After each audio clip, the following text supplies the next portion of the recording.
Welcome! In this walkthrough, I'll show you how to leave a workspace when you no longer need to be part of it. Let's get started. First, go ahead and click on your profile picture in the leftmost sidebar. This will open up your account menu. From the menu that appears, you'll want to select Profile to view your account details. Now you'll see your profile view. Look for the three dots button in the upper right corner and click it to access additional options. In this drop-down menu, click on Account Settings to manage your workspace membership. Once the settings page loads, make sure you're on the Settings tab.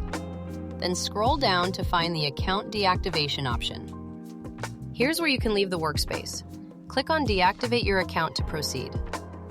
For security purposes, you'll need to confirm this action by entering your password and clicking the Confirm Password button. That's all there is to it. You now know how to leave a workspace whenever you need to. Thanks for following along.